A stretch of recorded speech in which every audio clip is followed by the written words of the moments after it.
السلام علیکم جی۔ ہم سٹوری آف پاکستان کے سفر میں ہیں اور پاکستان کی 70 سالہ تاریخ کو جاننے کی، سمجھنے کی، پرکھنے کی، اس کے ایک جائزہ لینے کی کوشش کر رہے ہیں کہ آج جو پاکستان ہے یہ ایسا پاکستان کیوں ہے،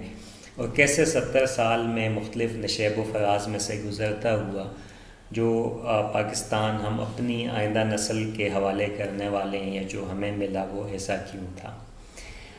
میں نے اپنی گزشتہ ویڈیو میں جنرل ایوب خان کے دور میں متعارف کرائے گئے مختلف اصلاحاتی پیکیجز پہ بات کی تھی، اور اس کے جو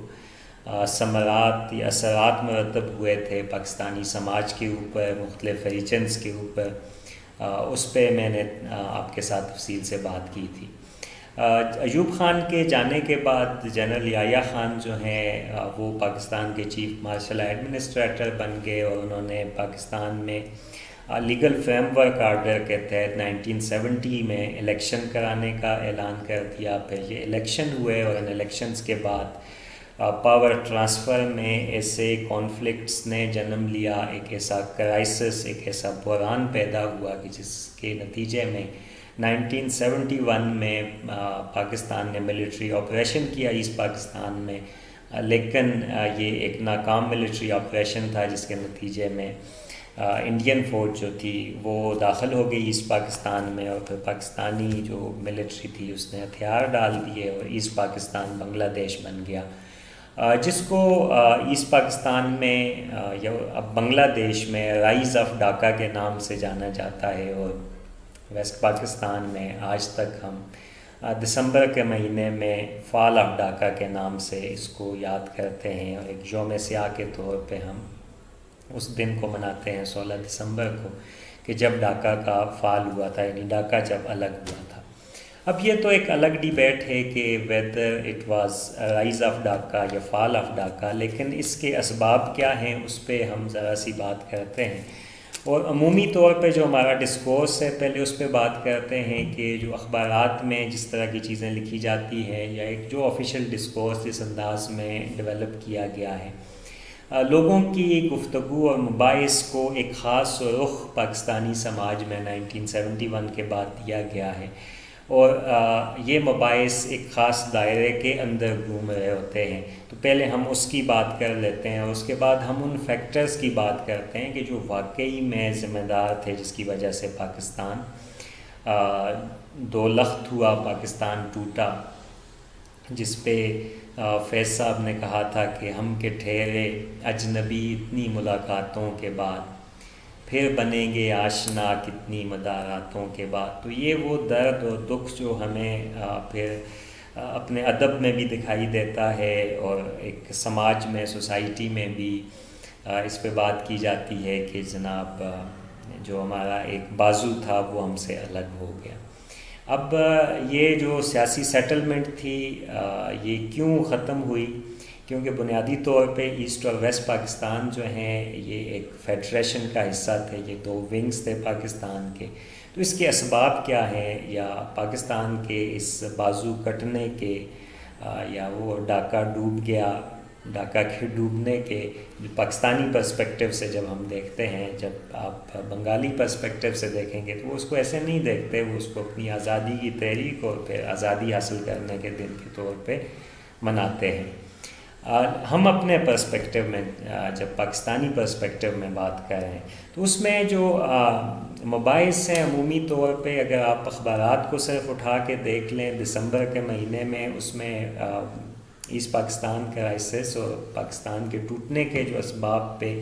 زیادہ گفتگو کی جاتی ہے، زیادہ مباحث ہیں، وہ مباحث 3 چیزوں کے گرد گھومتے ہیں، اور کبھی کبھار ایک چوتھا فیکٹر بھی ڈسکس کیا جاتا ہے۔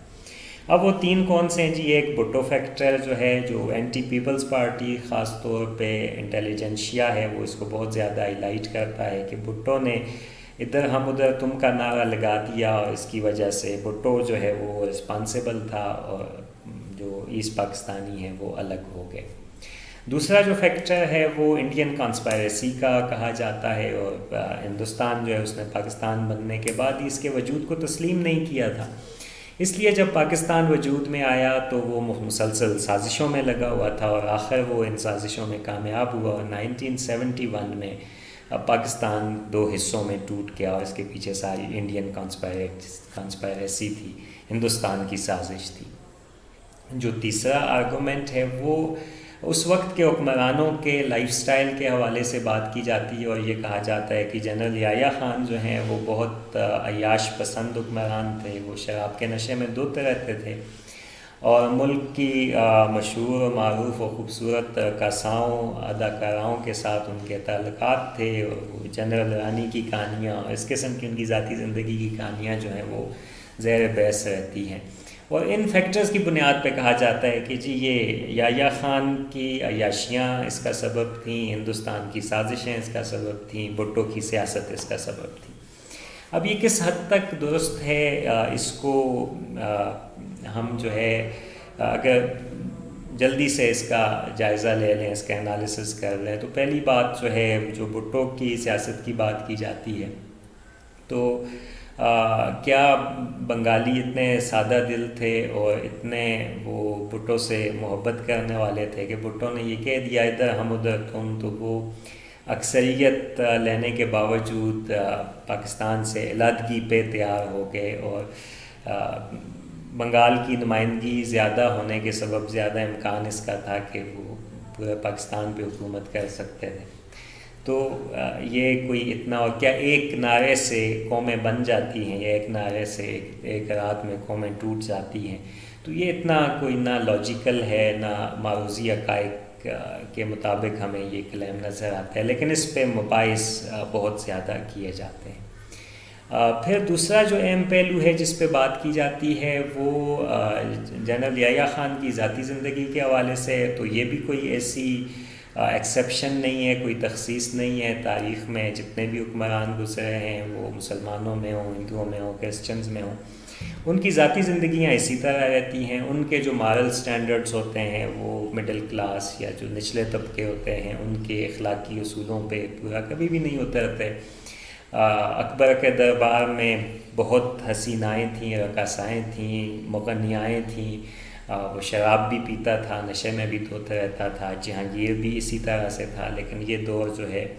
وہ ہندوستان پہ سب سے زیادہ ایک مضبوط حکمرانی کا دور ہمیں دکھائی دیتا ہے۔ اسی طرح آج بھی جو ایلیٹ کلاس ہے اس کے وہ مارل سٹینڈرڈز نہیں ہیں، اور اگر ان بنیادوں پہ ہوتا تو شاید امریکہ کب کا ٹوٹ چکا ہوتا، دنیا کے اور کئی ملک جو ہیں وہ ٹوٹ چکے ہوتے، تو ایسا نہیں ہے۔ اور عرب ملکوں کی عیاشیوں کا آپ پتہ ہی ہے کہ وہاں پہ کیا کچھ ہوتا ہے، تو وہ تو اس پہ نہیں ٹوٹے۔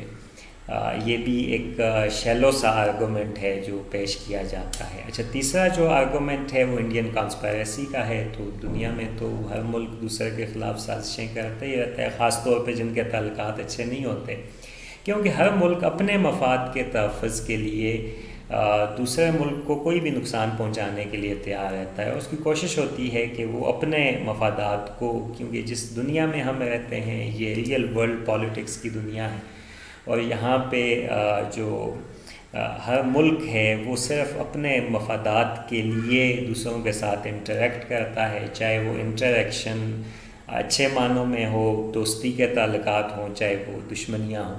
تو سازشیں تو ہوتی رہتی ہیں۔ اور پاکستان انڈیا کے تعلقات اچھے نہیں تھے تو اس وجہ سے انڈیا تو سازشیں کر رہا تھا، لیکن کیا صرف انڈیا کی سازش کی وجہ سے، اور کیا انڈیا اگر سازش کر کے وہاں پہ کامیاب ہو گیا تو جو ویسٹرن ونگ ہے یہاں پہ وہ کیوں نہیں کامیاب ہوا؟ اور پھر ہم کیا کر رہے تھے، یا پاکستان جو ہے وہ کیا کر رہا تھا، ان سازشوں کا مقابلہ کیوں نہیں کر سکا؟ تو یہ وہ فیکٹرز ہیں کہ جو سیکنڈری نوعیت کے اعتراضات ہیں یا مباحث ہیں جو کیے جاتے ہیں، جو اصل اسباب ہیں ان پہ گفتگو نہیں کی جاتی، اور وہ اصل اسباب بنیادی طور پہ معاشی اسباب ہیں۔ اور میں مختصر سا آج آپ کے سامنے ان معاشی اسباب پہ گفتگو جو ہے وہ کروں گا، اور آپ کے سامنے کچھ فیکٹس رکھوں گا جو تاریخ کے فیکٹس ہیں، اور جو اصل میں سبب بنے مشرقی پاکستان کی علیحدگی کے، وہاں پیدا ہونے والے احساس محرومی کے۔ اب جو بنیادی طور پہ پاپولر پرسیپشن بن چکا تھا 60s کے دوران، خاص طور پہ مشرقی پاکستان کی سیاسی ایلیٹ کے اندر وہ یہ تھا کہ مغربی پاکستان کی جو ترقی ہو رہی ہے، جو ڈیولپمنٹ ہو رہی ہے،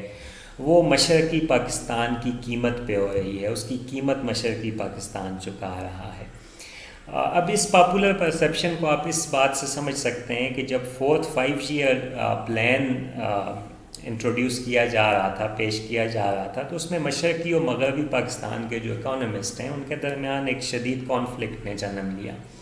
جو مشرقی پاکستان کے اکانومسٹ تھے ان کا آرگومنٹ یہ تھا، وہ یہ کہہ رہے تھے کہ ہم نیشنل پلاننگ کے بجائے ہمیں ریجنل پلاننگ کرنی چاہیے، کیونکہ جو ڈسپیرٹی پیدا ہو چکی ہے دونوں ونگز کے درمیان، جو فرق پیدا ہو چکا ہے معاشی ترقی کا، وہ جب تک ہم ریجنل پلاننگ نہیں کریں گے اس وقت تک وہ کم نہیں ہوگا، وہ ختم نہیں ہوگا۔ اور جب ہم نیشنل پلاننگ کرتے ہیں تو اس میں جو دولت کی کنسنٹریشن ہے اور جو ڈیولپمنٹ کی کنسنٹریشن ہے وہ ایک خاص ریجن میں ہو رہی ہے، اور وہ ریجن ویسٹ پاکستان ہے۔ اچھا، تو یہ دلیل جو ہے یہ کافی حد تک ویٹ بھی رکھتی تھی، اور یہ جو ڈفرینس پیدا ہو چکا تھا اس کو اگر ہم دیکھنے کی کوشش کریں تو ہم جو 5 بنیادی ایریاز ہیں اس میں ہم بات کر لیتے ہیں جلدی سے، اور ہم سمجھنے کی کوشش کرتے ہیں کہ یہ پرسیپشن کیوں پیدا ہوا تھا اور یہ کس حد تک فیکٹس پہ بیس تھا۔ اب یہ 5 ایریاز جو ہیں ان میں پہلا ہے وہ ہم انٹرنیشنل ٹریڈ کے کانٹیکس میں بات کریں گے کہ کس طرح سے انٹرنیشنل ٹریڈ جو پاکستان کا رہا تھا اس کے بینیفٹس جو ہیں وہ ویسٹ پاکستان کو مل رہے تھے اور ایسٹ پاکستان کو وہ نہیں مل رہے تھے۔ دوسرا ہم انٹر ونگ ٹریڈ کے دونوں ونگز کے درمیان میں جو تجارت تھی وہ تجارت کس طریقے سے ویسٹ پاکستان کو فائدہ پہنچا رہی تھی ایسٹ پاکستان کے مقابلے میں۔ تیسرا ہم انڈسٹریل ڈیولپمنٹ کے حوالے سے بات کریں گے اور انڈسٹریل پرافٹس پہ بات کریں گے کہ کس طریقے سے جو صنعت لگنے کے نتیجے میں جو پرافٹس پیدا ہو رہے تھے وہ پرافٹس جو ہیں وہ ویسٹ پاکستان میں کنسنٹریٹڈ تھے۔ چوتھی چیز جو ہم بات کریں گے وہ ہوگی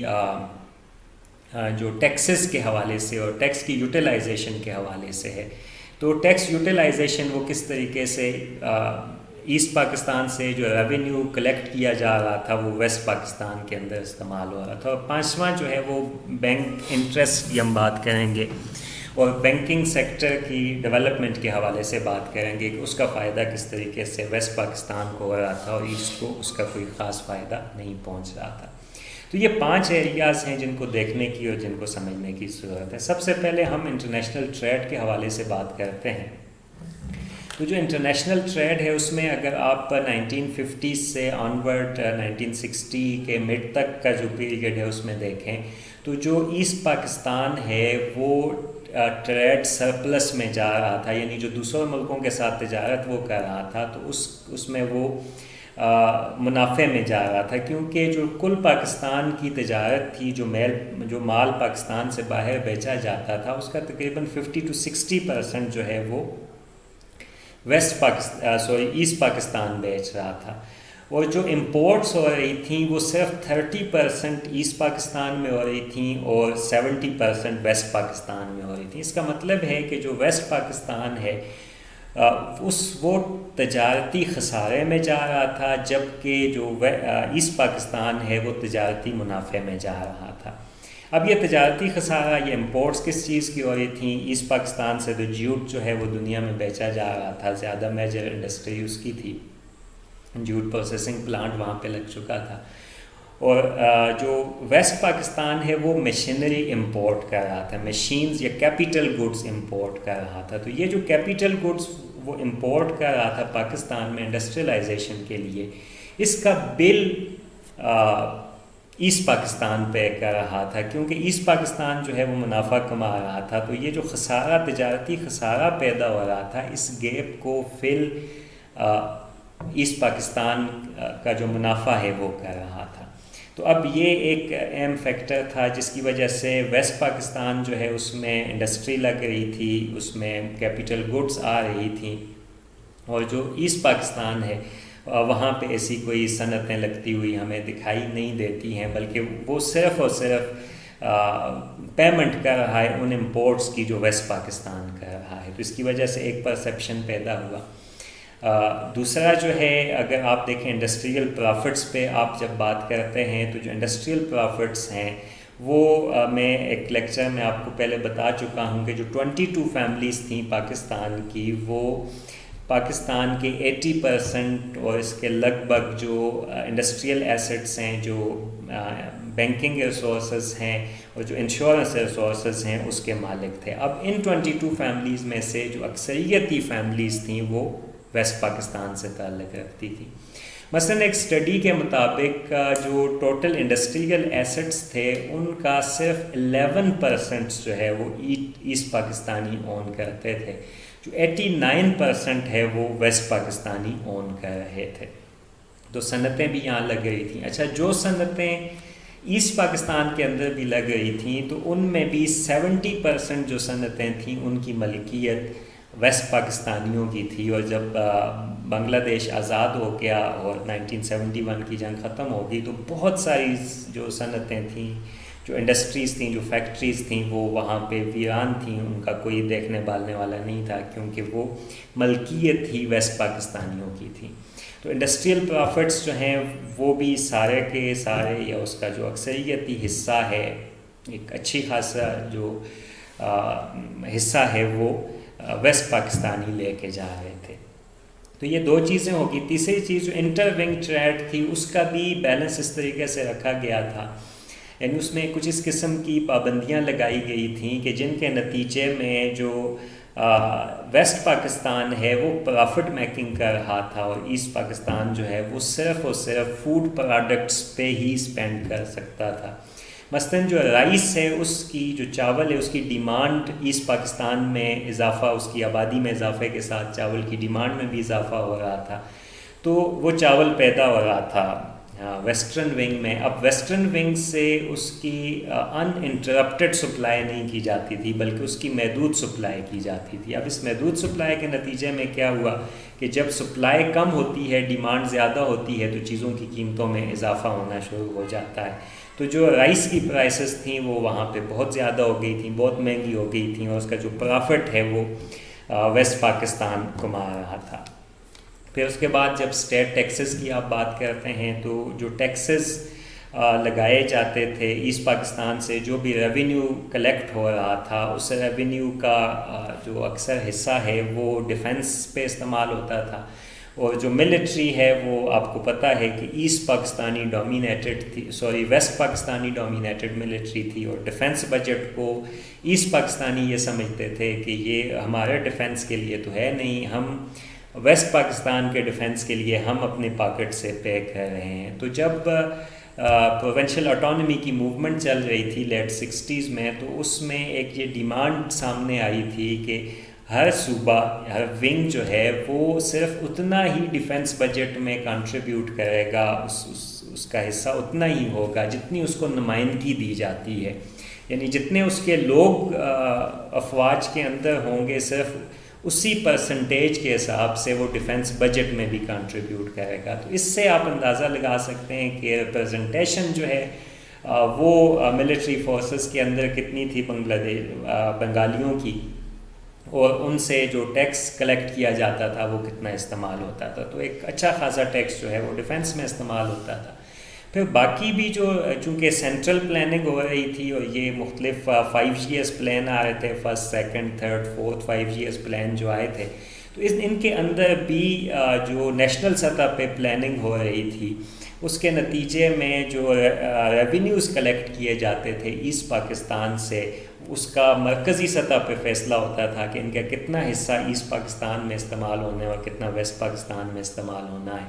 اور ان کا زیادہ تر حصہ جو ہے وہ ویسٹ پاکستان میں استعمال ہوتا تھا۔ تو شیخ مجیب جو ہے ان کے حوالے سے ایک رپورٹ ہے کہ وہ جب اسلام آباد آئے تھے تو اسلام آباد کے کنکریٹ روڈ سے گزرتے انہوں نے کہا کہ مجھے ان روڈ سے جوٹ کی خوشبو آتی ہے۔ تو یہ بنیادی طور پہ وہی اظہار تھا، اسی شکایت کا وہی گلہ تھا کہ ہم سے جو وسائل اکٹھے کیے جاتے ہیں وہ ویسٹ پاکستان کی ترقی پہ استعمال ہو رہے ہیں۔ پھر آپ جب بینکنگ سیکٹر کی طرف آ جائیں جو لاسٹ اہم پہلو ہے جس کو دیکھنے کی ضرورت ہے، تو جتنے میجر بینکس تھے جو پرائیویٹلی اونڈ بینک تھے وہ سب کے سب ویسٹ پاکستانیوں کی اونرشپ میں تھے، اور جو ایسٹ پاکستان میں بھی بینکس لگائے گئے تھے ان بینکس کی ملکیت بھی ویسٹ پاکستانیوں کے پاس تھی۔ تو وہ بینک بھی جو انٹرسٹ اکٹھا کر رہے تھے، جو سود ارننگز ان کی ہو رہی تھیں، جو پیداوار وہ جو سود اکٹھا کر رہے تھے، یہ جو منافع کما رہے تھے، اس منافع میں بھی 20 سال کے عرصے کے دوران بہت زیادہ اضافہ ہوا تھا، لیکن وہ منافع بھی سارے کا سارا وہ واپس ویسٹ پاکستان کی طرف آ رہا تھا۔ تو یہ وہ فیکٹرز ہیں، یہ بنیادی چیزیں ہیں جن پہ تحقیق کی ضرورت ہے، جس پہ بات کرنے کی ضرورت ہے، انٹرنیشنل ٹریڈ کو دیکھنے کی، انٹر ونگ ٹریڈ کو، انڈسٹریل ایسٹس کے حوالے سے جو دونوں صوبوں کے درمیان، دونوں یونٹس کے درمیان فرق پیدا ہو چکا تھا، اس کو دیکھنے کی ضرورت ہے۔ اس کے ساتھ ساتھ جو بینکنگ انٹرسٹ ہے وہ کس طریقے سے شفٹ ہو رہا تھا، ریسورسز جو وسائل ہیں وہ ایسٹ پاکستان سے ویسٹ پاکستان کی طرف کس طرح سے منتقل ہو رہے تھے۔ تو ان تمام چیزوں کو جب آپ بغور دیکھتے ہیں تو آپ دیانتداری کے ساتھ آپ کو ایسا لگتا ہے کہ جیسے جو ویسٹ پاکستان ہے وہ ایسٹ پاکستان کو اپنی کالونی سمجھتا تھا، اور اس سے اس کے وسائل کو اسی طرح سے ٹرانسفر کیا جا رہا تھا جس طرح سے ہندوستان کے وسائل کو کسی زمانے میں انگلستان کی طرف ٹرانسفر کیا گیا تھا، اور تمام وہ اصول، وہ پیرائے یہاں پہ وضع کیے گئے جو اس وقت ہندوستان کی دولت کو انگلستان میں ٹرانسفر کرنے کے لیے استعمال کیے گئے تھے، وہ تجارتی پیمانے وضع کیے گئے کہ جس سے ہندوستان کی دولت انگلستان جا سکتی تھی، اسی طرح وہی پیٹرن جو ہے وہ ایسٹ اور ویسٹ ونگ کے درمیان رہا۔